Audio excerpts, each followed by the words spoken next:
ನಮಸ್ಕಾರ ಗೆಳೆಯರೆ. ಸ್ಫೂರ್ತಿ ಲೋಕ ಕನ್ನಡ ಚಾನಲ್ಗೆ ಮತ್ತೊಮ್ಮೆ ಸ್ವಾಗತ. ಬನ್ನಿ, ತಡ ಮಾಡದೆ ವಿಷಯದ ಕಡೆ ಹೆಜ್ಜೆ ಹಾಕೋಣ. ಇಂದಿನ ವಿಷಯ, ಯಾರಾದರೂ ನಿನ್ನನ್ನು ನಿರ್ಲಕ್ಷಿಸಲು ಶುರು ಮಾಡಿದಾಗ ಅವರ ಹಿಂದೆ ಓಡಬೇಕಾ? ಒಂದು ದಿನ ಪ್ರತಿದಿನ ನಿಮ್ಮ ಜೊತೆ ಮಾತನಾಡುತ್ತಿದ್ದ ಒಬ್ಬ ವ್ಯಕ್ತಿ ಇದ್ದಕ್ಕಿದ್ದಂತೆ ನಿಮ್ಮನ್ನು ನಿರ್ಲಕ್ಷಿಸಲು ಶುರು ಮಾಡುತ್ತಾನೆ. ಮೊದಲು ನೀವು ಅದನ್ನು ಗಮನಿಸುವುದಿಲ್ಲ. ಬಹುಶಃ ಬ್ಯುಸಿಯಾಗಿರಬಹುದು ಎಂದುಕೊಳ್ಳುತ್ತೀರಿ. ನಂತರ ಒಂದು ದಿನ, ಮತ್ತೊಂದು ದಿನ ನೀವು ಮೆಸೇಜ್ ಕಳಿಸುತ್ತೀರಿ, ಉತ್ತರ ಬರುವುದಿಲ್ಲ. ಆದರೂ ಕಾಯುತ್ತೀರಿ, ಮತ್ತೆ ಮೆಸೇಜ್ ಮಾಡುತ್ತೀರಿ. ಈ ಬಾರಿ ಉತ್ತರ ಬರುತ್ತದೆ, ಆದರೆ ಹಿಂದಿನಂತಿಲ್ಲ. ಒಂದು ಕಾಲದಲ್ಲಿ ಗಂಟೆಗಟ್ಟಲೆ ಮಾತನಾಡುತ್ತಿದ್ದ ವ್ಯಕ್ತಿ ಈಗ 2 ಮಾತು ಹೇಳಿ ಹೋಗುತ್ತಾನೆ. ನಿಮ್ಮ ಮನಸ್ಸಿನಲ್ಲಿ ಒಂದು ಪ್ರಶ್ನೆ ಶುರುವಾಗುತ್ತದೆ, ನನ್ನಿಂದ ಏನಾದರೂ ತಪ್ಪಾಗಿದೆಯಾ? ಇಲ್ಲಿಂದಲೇ ನಿಜವಾದ ಸಮಸ್ಯೆ ಪ್ರಾರಂಭವಾಗುತ್ತದೆ. ಯಾಕಂದ್ರೆ ಎದುರಿನ ವ್ಯಕ್ತಿ ನಿಮ್ಮನ್ನು ದೂರ ಮಾಡುತ್ತಿದ್ದಾನೋ ಇಲ್ಲವೋ ಎನ್ನುವುದಕ್ಕಿಂತ ನೀವು ನಿಮ್ಮನ್ನೇ ಅನುಮಾನಿಸಲು ಶುರು ಮಾಡುತ್ತೀರಿ. ನಾನು ಏನು ತಪ್ಪು ಮಾಡಿದೆ? ಅವನಿಗೆ ನನ್ನ ಮೇಲೆ ಬೇಸರವಾಗಿದೆಯಾ? ನಾನು ಮತ್ತೆ ಮಾತನಾಡಬೇಕಾ? ಇಲ್ಲ ಅಂದರೆ ಅವನು ಸಂಪೂರ್ಣವಾಗಿ ದೂರವಾಗಿ ಬಿಡುತ್ತಾನಾ ಎಂದು ಯೋಚಿಸುತ್ತಾ ನಾವು ಆ ವ್ಯಕ್ತಿಯ ಹಿಂದೆ ಇನ್ನಷ್ಟು ಓಡಲು ಶುರು ಮಾಡುತ್ತೇವೆ. ಆದರೆ ಒಂದು ಪ್ರಶ್ನೆ, ಯಾರಾದರೂ ನಮ್ಮಿಂದ ದೂರವಾಗುತ್ತಿದ್ದಾಗ ಅವರನ್ನು ಹಿಡಿದುಕೊಳ್ಳಲು ಎಷ್ಟು ದೂರ ಹೋಗಬೇಕು ಮತ್ತು ಯಾವ ಹಂತದಲ್ಲಿ ನಮ್ಮ ಸ್ವಾಭಿಮಾನಕ್ಕಾಗಿ ನಾವು ಒಂದು ಹೆಜ್ಜೆ ಹಿಂದೆ ಸರಿಯಬೇಕು? ಇದನ್ನು ಒಂದು ಸಣ್ಣ ಘಟನೆ ಮೂಲಕ ಅರ್ಥ ಮಾಡಿಕೊಳ್ಳೋಣ. ಅಜಯ್ ಎಂಬ ಹುಡುಗನಿದ್ದ. ಅವನಿಗೆ ವಿನಯ್ ಎಂಬ ಒಬ್ಬ ತುಂಬಾ ಆತ್ಮೀಯ ಸ್ನೇಹಿತನಿದ್ದ. ಇಬ್ಬರು ಪ್ರತಿದಿನ ಮಾತನಾಡುತ್ತಿದ್ದರು. ಓದಿನ ವಿಷಯವಾಗಲಿ, ಮನೆಯ ವಿಷಯವಾಗಲಿ, ಸಣ್ಣ ಸಂತೋಷವಾಗಲಿ, ದೊಡ್ಡ ಸಮಸ್ಯೆಯಾಗಲಿ ಎಲ್ಲವನ್ನೂ ಹಂಚಿಕೊಳ್ಳುತ್ತಿದ್ದರು. ಒಂದು ದಿನ ವಿನಯ್ನ ವರ್ತನೆಯಲ್ಲಿ ಸ್ವಲ್ಪ ಬದಲಾವಣೆ ಕಾಣಿಸಿತು. ಮೊದಲು ಅಜಯ್ ಮೆಸೇಜ್ ಮಾಡಿದ ತಕ್ಷಣ ರಿಪ್ಲೈ ಬರುತ್ತಿತ್ತು. ಈಗ ಕೆಲವು ಗಂಟೆಗಳ ನಂತರ ರಿಪ್ಲೈ, ಅದು ಕೇವಲ 1 ಅಥವಾ 2 ಪದಗಳು. ಅಜಯ್ ಗಮನಿಸಿದ, ಆದರೆ ಏನೂ ಕೇಳಲಿಲ್ಲ. ಬಹುಶಃ ಏನಾದರೂ ಸಮಸ್ಯೆ ಇರಬಹುದು ಎಂದುಕೊಂಡ. ಕೆಲವು ದಿನಗಳ ನಂತರವೂ ಅದೇ ಮುಂದುವರಿಯಿತು. ಒಂದು ದಿನ ಅಜಯ್ ನೇರವಾಗಿ ಕೇಳಿದ, ಏನಾಯಿತು? ನನ್ನ ಮೇಲೆ ಏನಾದರೂ ಬೇಸರ ಇದೆಯಾ? ವಿನಯ್, ಇಲ್ಲ, ಏನೂ ಇಲ್ಲ ಎಂದ. ಅಜಯ್ ಆ ಉತ್ತರವನ್ನು ನಂಬಲು ಪ್ರಯತ್ನಿಸಿದ. ಆದರೆ ವರ್ತನೆ ಮಾತ್ರ ಬದಲಾಗಲಿಲ್ಲ. ಹಿಂದಿನ ಸ್ನೇಹ ಈಗ ಇರಲಿಲ್ಲ. ಅಜಯ್ಗೆ ತುಂಬಾ ನೋವಾಯಿತು. ಅವನು ಮತ್ತೆ ಮತ್ತೆ ಮಾತನಾಡಲು ಪ್ರಯತ್ನಿಸಿದ. ಏನಾದರೂ ಸಮಸ್ಯೆ ಇದ್ದರೆ ಹೇಳು, ನನ್ನಿಂದ ತಪ್ಪಾಗಿದ್ದರೆ ಹೇಳು, ನಾನು ಸರಿಪಡಿಸಿಕೊಳ್ಳುತ್ತೇನೆ ಎಂದು ಹೇಳಿದ. ಆದರೆ ವಿನಯ್ ಹೆಚ್ಚು ಪ್ರತಿಕ್ರಿಯಿಸಲಿಲ್ಲ. ಆಗ ಅಜಯ್ ಒಂದು ವಿಷಯ ಅರ್ಥ ಮಾಡಿಕೊಳ್ಳಲು ಶುರು ಮಾಡಿದ. ಒಬ್ಬ ವ್ಯಕ್ತಿಯ ಮೌನಕ್ಕೆ ಕಾರಣ ತಿಳಿದುಕೊಳ್ಳಲು ಪ್ರಯತ್ನಿಸುವುದು ತಪ್ಪಲ್ಲ. ಆದರೆ ಅವರ ಮೌನವನ್ನು ಮುರಿಯಲು ನಿಮ್ಮ ಆತ್ಮಗೌರವವನ್ನೇ ಕಳೆದುಕೊಳ್ಳುವುದು ಸರಿಯಲ್ಲ. ಇಲ್ಲಿ ಒಂದು ಮುಖ್ಯವಾದ ವ್ಯತ್ಯಾಸ ಇದೆ. ಯಾರಾದರೂ ಒಂದು ದಿನ ರಿಪ್ಲೈ ಮಾಡಲಿಲ್ಲ ಎಂದರೆ ಅವರು ನಿಮ್ಮನ್ನು ನಿರ್ಲಕ್ಷಿಸುತ್ತಿದ್ದಾರೆ ಎಂದರ್ಥವಲ್ಲ. ಅವರು ನಿಜವಾಗಿಯೂ ಬ್ಯುಸಿಯಾಗಿರಬಹುದು. ಅವರಿಗೆ ತಮ್ಮದೇ ಸಮಸ್ಯೆ ಇರಬಹುದು. ಅವರ ಮನಸ್ಸಿನಲ್ಲಿ ಬೇರೆ ವಿಷಯ ಇರಬಹುದು. ಆದ್ದರಿಂದ ಒಂದು ಘಟನೆ ನೋಡಿ ತಕ್ಷಣ ನಿರ್ಧಾರ ತೆಗೆದುಕೊಳ್ಳಬೇಡಿ. ಆದರೆ ಅದೇ ವರ್ತನೆ ಮತ್ತೆ ಮತ್ತೆ ನಡೆಯುತ್ತಿದ್ದರೆ, ನೀವು ಮಾತನಾಡಲು ಪ್ರಯತ್ನಿಸಿದರೂ ಅವರು ಆಸಕ್ತಿ ತೋರಿಸದಿದ್ದರೆ, ನಿಮ್ಮ ಜೊತೆ ಮಾತನಾಡಲು ಸಮಯವಿಲ್ಲ ಆದರೆ ಇತರರ ಜೊತೆ ಸಮಯ ಕಳೆಯಲು ಸದಾ ಸಮಯವಿದ್ದರೆ, ನೀವು ಮಾತ್ರ ಪ್ರತಿ ಬಾರಿ ಸಂಪರ್ಕಿಸಲು ಪ್ರಯತ್ನಿಸುತ್ತಿದ್ದರೆ, ಆಗ ಪರಿಸ್ಥಿತಿಯನ್ನು ಒಪ್ಪಿಕೊಳ್ಳುವ ಸಮಯ ಬಂದಿರಬಹುದು. ಒಬ್ಬ ವ್ಯಕ್ತಿಯ ಮಾತಿಗಿಂತ ಅವರ ನಿರಂತರ ವರ್ತನೆ ಹೆಚ್ಚು ಸತ್ಯ ಹೇಳುತ್ತದೆ. ಆದರೆ ಇಲ್ಲೊಂದು ತಪ್ಪನ್ನು ಬಹಳ ಜನ ಮಾಡ್ತಾರೆ. ಯಾರಾದರೂ ದೂರವಾದಾಗ ಅವರು ಇನ್ನಷ್ಟು ಹತ್ತಿರ ಹೋಗಲು ಪ್ರಯತ್ನಿಸುತ್ತಾರೆ. ಮೆಸೇಜ್, ಕಾಲ್, ಮತ್ತೆ ಮೆಸೇಜ್. ಏನಾಯಿತು? ನನ್ನ ಮೇಲೆ ಕೋಪವೇ, ನನ್ನ ಜೊತೆ ಮಾತನಾಡು ಎಂದು ಕೇಳುತ್ತಲೇ ಇರುತ್ತಾರೆ. ಏಕೆ? ಅವರಿಗೆ ಆ ವ್ಯಕ್ತಿಯನ್ನು ಕಳೆದುಕೊಳ್ಳುವ ಭಯ. ಆದರೆ ಒಂದು ವಿಷಯ ನೆನಪಿಟ್ಟುಕೊಳ್ಳಿ, ಯಾರನ್ನಾದರೂ ಕಳೆದುಕೊಳ್ಳುವ ಭಯದಿಂದ ನಿಮ್ಮನ್ನೇ ಕಳೆದುಕೊಳ್ಳಬೇಡಿ. ಒಂದು ಸಂಬಂಧ ಉಳಿಯಬೇಕಾದರೆ ಇಬ್ಬರ ಕಡೆಯಿಂದಲೂ ಪ್ರಯತ್ನ ಬೇಕು.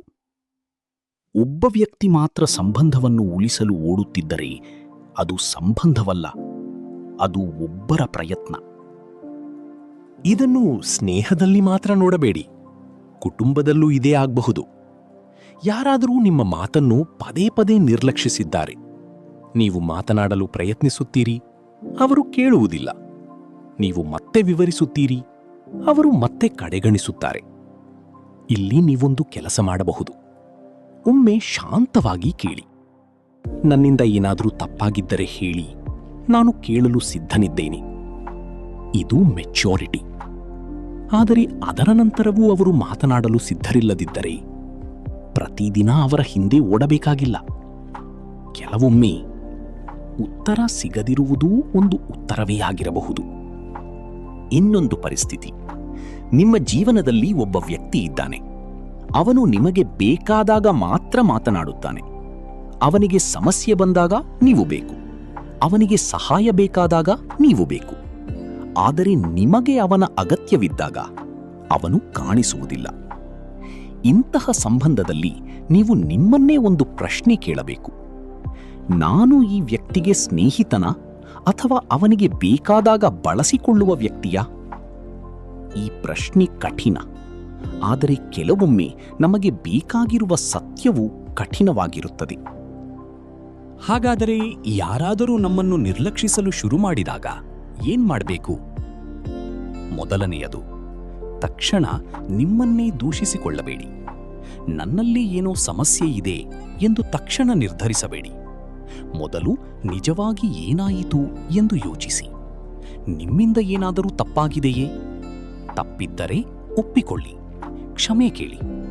ಆದರೆ ತಪ್ಪಿಲ್ಲದಿದ್ದರೆ ಅವರ ವರ್ತನೆಯ ಸಂಪೂರ್ಣ ಹೊಣೆಯನ್ನು ನಿಮ್ಮ ಮೇಲೆ ತೆಗೆದುಕೊಳ್ಳಬೇಡಿ. ಎರಡನೆಯದು, ಒಮ್ಮೆ ನೇರವಾಗಿ ಮಾತನಾಡಿ. ಊಹೆ ಮಾಡುತ್ತಾ ಕುಳಿತುಕೊಳ್ಳಬೇಡಿ. ನೀನು ಬದಲಾಗಿದ್ದೀಯಾ, ನಿನಗೆ ನನ್ನ ಮೇಲೆ ಇಷ್ಟವಿಲ್ಲ ಎಂದು ಆರೋಪ ಮಾಡುವ ಬದಲು, ನಿನ್ನ ವರ್ತನೆಯಲ್ಲಿ ಬದಲಾವಣೆ ನನಗೆ ಕಾಣುತ್ತಿದೆ, ಏನಾದರೂ ಸಮಸ್ಯೆ ಇದ್ದರೆ ಹೇಳಬಹುದು ಎಂದು ಕೇಳಿ. ಇದು ಆರೋಪವಲ್ಲ, ಇದು ಸ್ಪಷ್ಟತೆ. ಅವರು ಮಾತನಾಡಿದರೆ ಕೇಳಿ, ನಿಮ್ಮ ತಪ್ಪಿದ್ದರೆ ಸರಿಪಡಿಸಿ. ಆದರೆ ಅವರು ಮಾತನಾಡಲು ಇಷ್ಟಪಡದಿದ್ದರೆ ಅವರ ನಿರ್ಧಾರವನ್ನು ಗೌರವಿಸಿ. ಮೂರನೇದು, ಒಬ್ಬರ ಹಿಂದೆ ಮತ್ತೆ ಮತ್ತೆ ಓಡಬೇಡಿ. ಒಮ್ಮೆ ವಿಚಾರಿಸಿ, ಅಗತ್ಯವಿದ್ದರೆ ಮತ್ತೊಮ್ಮೆ ಪ್ರಯತ್ನಿಸಿ. ಆದರೆ ಪ್ರತಿದಿನ ಅವರ ಅಟೆನ್ಷನ್ಗಾಗಿ ಕಾಯುತ್ತಾ ಕುಳಿತುಕೊಳ್ಳಬೇಡಿ. ನಿಮ್ಮ ಜೀವನದಲ್ಲಿ ಇನ್ನೂ ಅನೇಕ ವಿಷಯಗಳಿವೆ. ನಿಮ್ಮ ಓದು, ನಿಮ್ಮ ಕುಟುಂಬ, ನಿಮ್ಮ ಗುರಿಗಳು, ನಿಮ್ಮ ಬೆಳವಣಿಗೆ. ಒಬ್ಬ ವ್ಯಕ್ತಿ ನಿಮ್ಮೊಂದಿಗೆ ಮಾತನಾಡುವುದನ್ನು ನಿಲ್ಲಿಸಿದ್ದಾನೆ ಎಂಬ ಕಾರಣಕ್ಕೆ ನಿಮ್ಮ ಜೀವನವೇ ನಿಲ್ಲಬೇಕಾಗಿಲ್ಲ. ನಾಲ್ಕನೆಯದು, ಅವರ ದೂರವನ್ನು ನಿಮ್ಮ ಮೌಲ್ಯದ ಅಳತೆಯನ್ನಾಗಿ ಮಾಡಬೇಡಿ. ಒಬ್ಬ ವ್ಯಕ್ತಿ ನಿಮ್ಮನ್ನು ಇಷ್ಟಪಡದಿದ್ದರೆ ಅದರಿಂದ ನೀವು ಕೆಟ್ಟ ವ್ಯಕ್ತಿಯಾಗುವುದಿಲ್ಲ. ಒಬ್ಬ ಸ್ನೇಹಿತ ದೂರವಾದರೆ ನೀವು ಸ್ನೇಹಕ್ಕೆ ಅರ್ಹರಲ್ಲ ಎಂದಲ್ಲ. ಕೆಲವೊಮ್ಮೆ ಜನರು ಬದಲಾಗುತ್ತಾರೆ, ಅವರ ಆದ್ಯತೆಗಳು ಬದಲಾಗುತ್ತವೆ, ಅವರ ಜೀವನ ಬದಲಾಗುತ್ತದೆ. ಮತ್ತು ಕೆಲವೊಮ್ಮೆ ಎರಡು ಒಳ್ಳೆಯ ವ್ಯಕ್ತಿಗಳ ನಡುವೆಯೂ ದೂರ ಬರುತ್ತದೆ. ಅದರರ್ಥ ಯಾರಾದರೂ ಕೆಟ್ಟವರು ಎಂದಲ್ಲ. ಐದನೆಯದು, ನಿಮ್ಮ ಗಮನವನ್ನು ಮತ್ತೆ ನಿಮ್ಮ ಜೀವನದ ಕಡೆ ತಿರುಗಿಸಿ. ಇದು ತುಂಬಾ ಮುಖ್ಯ. ನಾವು ಯಾರನ್ನಾದರೂ ಕಳೆದುಕೊಳ್ಳುವಾಗ ನಮ್ಮ ಮನಸ್ಸಿನ ಬಹುತೇಕ ಸಮಯ ಅವರ ಬಗ್ಗೆ ಯೋಚಿಸುವುದರಲ್ಲೇ ಹೋಗುತ್ತದೆ. ಅವನು ಏಕೆ ಹೀಗೆ ಮಾಡಿದ? ಅವಳು ಏಕೆ ರಿಪ್ಲೈ ಮಾಡಲಿಲ್ಲ? ಅವರು ನನ್ನ ಬಗ್ಗೆ ಏನು ಯೋಚಿಸುತ್ತಿದ್ದಾರೆ ಎಂದು. ಆದರೆ ಒಂದು ಹಂತದ ನಂತರ ನಿಮ್ಮನ್ನೇ ಕೇಳಿಕೊಳ್ಳಿ, ನನ್ನ ಜೀವನದಲ್ಲಿ ಈಗ ನಾನು ಏನು ಮಾಡಬಹುದು? ಒಬ್ಬ ವ್ಯಕ್ತಿಯ ಬದಲಾದ ವರ್ತನೆಯನ್ನು ನೀವು ನಿಯಂತ್ರಿಸಲು ಸಾಧ್ಯವಿಲ್ಲ. ಆದರೆ ನಿಮ್ಮ ಮುಂದಿನ ಹೆಜ್ಜೆಯನ್ನು ನಿಯಂತ್ರಿಸಬಹುದು. ಮತ್ತು ಕೊನೆಯದಾಗಿ, ಒಬ್ಬ ವ್ಯಕ್ತಿ ನಿಜವಾಗಿಯೂ ನಿಮ್ಮ ಜೀವನದಲ್ಲಿ ಮುಖ್ಯನಾಗಿದ್ದರೆ ಅವನನ್ನು ಸುಲಭವಾಗಿ ಬಿಡಬೇಡಿ. ಮಾತನಾಡಿ, ಅರ್ಥ ಮಾಡಿಕೊಳ್ಳಲು ಪ್ರಯತ್ನಿಸಿ. ನಿಮ್ಮ ತಪ್ಪಿದ್ದರೆ ಒಪ್ಪಿಕೊಳ್ಳಿ, ಅವನ ಪರಿಸ್ಥಿತಿಯನ್ನೂ ಅರ್ಥ ಮಾಡಿಕೊಳ್ಳಿ. ಆದರೆ ಒಬ್ಬ ವ್ಯಕ್ತಿ ನಿರಂತರವಾಗಿ ನಿಮ್ಮನ್ನು ಕಡೆಗಣಿಸುತ್ತಿದ್ದರೆ, ನಿಮ್ಮನ್ನು ಬೇಕಾದಾಗ ಮಾತ್ರ ನೆನಪಿಸಿಕೊಳ್ಳುತ್ತಿದ್ದರೆ, ನಿಮ್ಮ ಭಾವನೆಗಳಿಗೆ ಬೆಲೆ ಕೊಡದಿದ್ದರೆ ಮತ್ತು ಸಂಬಂಧ ಉಳಿಸಲು ನೀವು ಮಾತ್ರ ಪ್ರಯತ್ನಿಸುತ್ತಿದ್ದರೆ, ಆಗ ಒಂದು ಹೆಜ್ಜೆ ಹಿಂದೆ ಸರಿಯುವುದು ಸೋಲಲ್ಲ, ಅದು ನಿಮ್ಮ ಸ್ವಾಭಿಮಾನವನ್ನು ಕಾಪಾಡಿಕೊಳ್ಳುವುದು. ಅಜಯ್ ಕೂಡ ಕೊನೆಗೆ ಇದೇ ವಿಷಯವನ್ನು ಅರ್ಥ ಮಾಡಿಕೊಂಡ. ಅವನು ವಿನಯ್ ಜೊತೆ ಒಂದು ಬಾರಿ ಮನಸ್ಸು ಬಿಚ್ಚಿ ಮಾತನಾಡಿದ. ತನ್ನಿಂದ ತಪ್ಪಾಗಿದ್ದರೆ ಸರಿಪಡಿಸಿಕೊಳ್ಳುವುದಾಗಿ ಹೇಳಿದ. ಆದರೆ ವಿನಯ್ ಮತ್ತೆ ಹಿಂದಿನಂತಾಗಲು ಸಿದ್ಧನಿರಲಿಲ್ಲ. ಮೊದಲು ಅಜಯ್ಗೆ ತುಂಬಾ ನೋವಾಯಿತು. ಆದರೆ ನಂತರ ಅವನು ತನ್ನ ಜೀವನವನ್ನು ಮತ್ತೆ ತನ್ನ ಕಡೆಗೆ ತಿರುಗಿಸಿಕೊಂಡ. ಅವನು ಒಂದು ವಿಷಯ ಅರ್ಥ ಮಾಡಿಕೊಂಡ. ಕೆಲವೊಮ್ಮೆ ನಾವು ಯಾರನ್ನಾದರೂ ಕಳೆದುಕೊಳ್ಳುವುದಿಲ್ಲ, ನಮ್ಮ ಜೀವನದಲ್ಲಿ ಅವರ ಸ್ಥಾನ ಬದಲಾಗುತ್ತದೆ. ಅದು ನೋವು ಕೊಡಬಹುದು, ಆದರೆ ಪ್ರತಿಯೊಂದು ದೂರವೂ ನಮ್ಮ ಜೀವನದ ಅಂತ್ಯವಲ್ಲ. ಕೆಲವು ದೂರಗಳು ನಮಗೆ ಒಂದು ವಿಷಯ ಕಲಿಸುತ್ತವೆ. ಯಾರಾದರೂ ನಮ್ಮ ಜೊತೆ ಇರಬೇಕು ಎಂದು ಬಯಸಬಹುದು, ಆದರೆ ಅವರು ನಮ್ಮ ಜೊತೆ ಇರಲು ಆಯ್ಕೆ ಮಾಡದಿದ್ದರೆ ಅವರ ಆಯ್ಕೆಯನ್ನು ಗೌರವಿಸುವುದು ಪ್ರೀತಿಯ ಒಂದು ರೂಪ. ಮತ್ತು ನಮ್ಮನ್ನು ನಾವು ಗೌರವಿಸುವುದು ಅಷ್ಟೇ ಮುಖ್ಯ. ಆದ್ದರಿಂದ ಮುಂದೆ ಯಾರಾದರೂ ನಿಮ್ಮನ್ನು ನಿರ್ಲಕ್ಷಿಸಲು ಶುರು ಮಾಡಿದಾಗ ತಕ್ಷಣ ಅವರ ಹಿಂದೆ ಓಡಬೇಡಿ. ಮೊದಲು ನಿಲ್ಲಿ, ಯೋಚಿಸಿ, ನಿಮ್ಮ ತಪ್ಪಿದ್ದರೆ ಸರಿಪಡಿಸಿ, ಅಗತ್ಯವಿದ್ದರೆ ಮಾತನಾಡಿ. ಆದರೆ ನಂತರವೂ ಅವರು ದೂರವಾಗಲು ಬಯಸಿದರೆ ಅವರಿಗೆ ಆ ಜಾಗ ಕೊಡಿ. ಯಾಕೆಂದರೆ ನಿಮ್ಮ ಜೀವನದಲ್ಲಿ ಯಾರಾದರೂ ಇರಬೇಕೆಂದು ನೀವು ಬಯಸಬಹುದು, ಆದರೆ ನಿಮ್ಮ ಜೀವನದ ಮೌಲ್ಯವನ್ನು ಅವರ ಇರುವಿಕೆ ಅಥವಾ ಇಲ್ಲದಿರುವಿಕೆಯ ಮೇಲೆ ಕಟ್ಟಬೇಡಿ. ಒಬ್ಬ ವ್ಯಕ್ತಿಯನ್ನು ಉಳಿಸಿಕೊಳ್ಳುವ ಪ್ರಯತ್ನದಲ್ಲಿ ನಿಮ್ಮನ್ನೇ ಕಳೆದುಕೊಳ್ಳಬೇಡಿ. ನಿಮ್ಮನ್ನು ಬಿಟ್ಟು ಹೋಗುವವರ ಹಿಂದೆ ಓಡುವುದಕ್ಕಿಂತ ನಿಮ್ಮ ಜೊತೆ ಉಳಿಯುವ ನಿಮ್ಮನ್ನೇ ಕಾಪಾಡಿಕೊಳ್ಳಿ. ಸ್ನೇಹಿತರೆ, ನಿಮಗೆ ಈ ವಿಷಯ ಇಷ್ಟವಾಗಿದ್ದರೆ ಇದನ್ನು ನಿಮ್ಮಿಂದ ದೂರವಾದ ಗೆಳೆಯ ಅಥವಾ ಗೆಳತಿಯರಿಗೆ ಶೇರ್ ಮಾಡಿ. ಇದರಿಂದ ನಿಮ್ಮಿಂದ ದೂರವಾದವರು ಮತ್ತೆ ನಿಮ್ಮ ಜೊತೆ ಬೆರೆತುಕೊಳ್ಳಬಹುದು. ಧನ್ಯವಾದಗಳು.